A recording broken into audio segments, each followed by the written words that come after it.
So we've been doing this series about vocal cracks and breaks and how we can work on making our transitions smoother and more confident. We talked about vowel modification.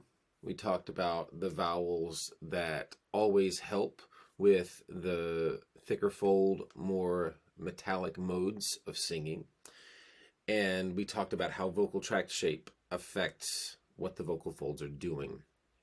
We also talked about the messa di voce exercise that explores the continuum aspect of the voice, how the voice can transition from a thin fold production into a thick fold production, and how that can happen in a smooth and gradual manner. I will link all of those separate videos in the description of this one if you haven't seen those already. But for this, I want to go over two more ways that you can develop confidence, agility, skill, and facility when you navigate your own vocal transitions. The first one is really one of the simplest questions. One of the first things, actually, that you need to ask yourself when you're experiencing a vocal transition or a crack or a break that you don't want. Sometimes we want breaks. Stylistically, they're fun. The thing that you can ask yourself when you're experiencing a crack, ask yourself what kind of dynamic support, what kind of breath management strategy are you using?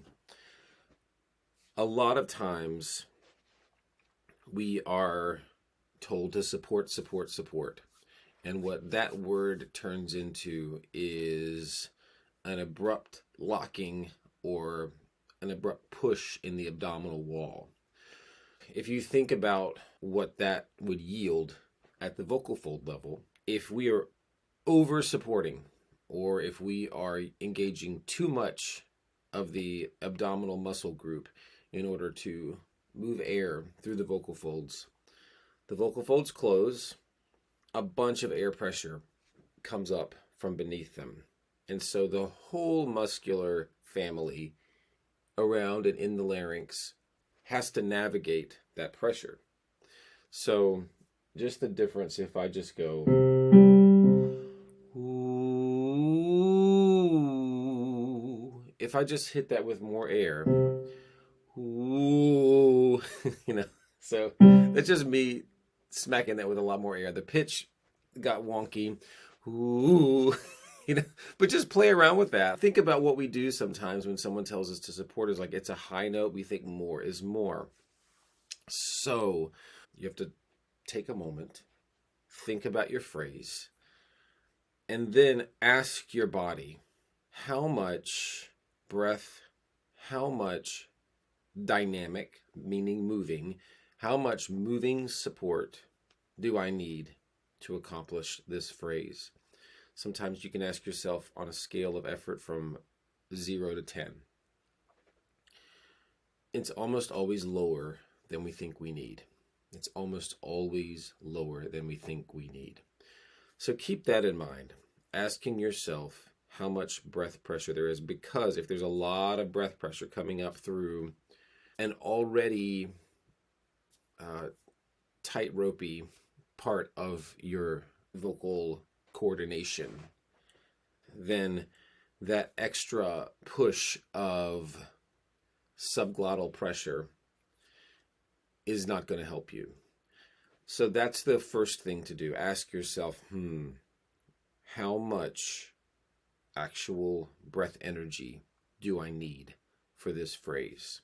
The second thing is to just noodle around in your transitional zones. You would classify me as a tenor, and my primary transitional zone happens around this D4 and goes up to about G4, A flat, okay? In this zone right here. So like around D major. Now every physiology, every human has a different spot where their vocal mechanism transitions. depending on the size of the actual instrument, depending on the relationship to the size of the tube, the size of your pharynx. So all of these factors weigh in. And then it depends on where your larynx is in space as well, because that sets up an entire acoustic relationship that also affects how transitions happen. The one thing that can really help, if I know where my transitional points are, if you know where the spots are where you seem to have trickier access, then what you want to do is get really detailed pitch-wise around that area. So for me, say it's around this F sharp, okay? Before I go there, I'm going to go an octave below there to this F sharp. So if I've got this D major. So I'm just going to slide. I'm going to slide a third.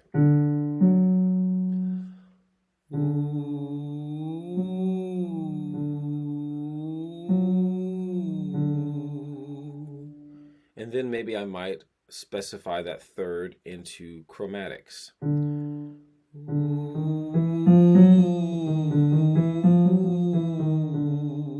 I'm giving myself these sort of like boba straw lips right here so that it gives me a little bit of air resistance.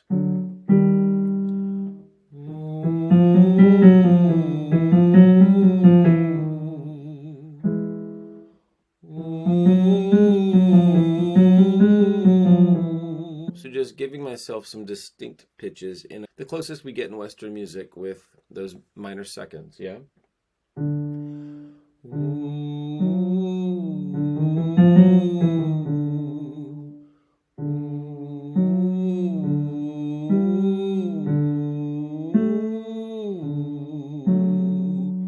So I noodle around an octave below where my usual tricky spot is.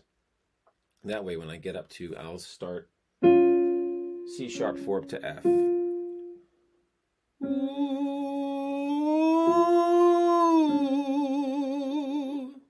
All right, these are the first sounds I've made today, so you get to hear all my morning rattle. But it's good to know that you can start to make noises through the cobwebs. It's safe to do that. You just have to get things coordinating. We'll see how this goes.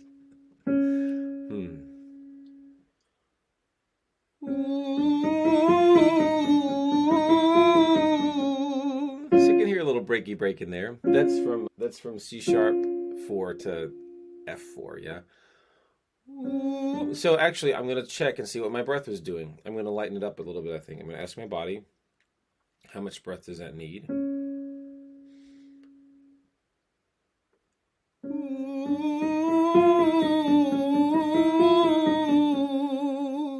A little more successful, yeah? I'll move here, going to the F sharp. I'll do just a slide.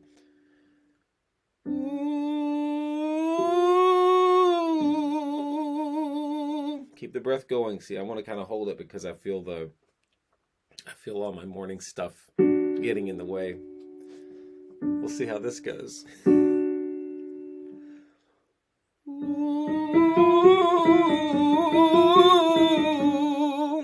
We'll see how this goes again.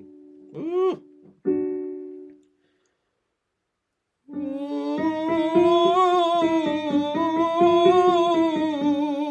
Yeah, it's tricky this morning. Okay, so now I'm gonna do the thing. I'm going from D sharp to G. Okay, this might be rough. We'll see.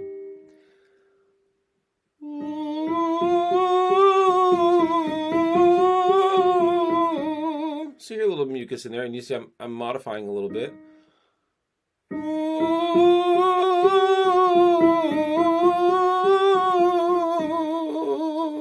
There's the mucus. Just what you wanted to hear, right? So now, if I transition from this E to A flat, I'll try ooh E. We'll see how that goes.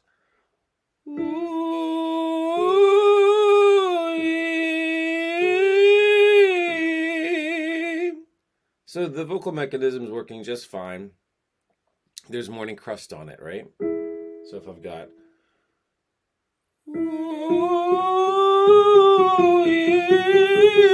so it's functioning okay. And in just about, 5 to 6 or 7 minutes of moving the voice around, that should be functioning pretty well. I'll move down to the ooh-ee. I'll move the octave down, then I'll move up.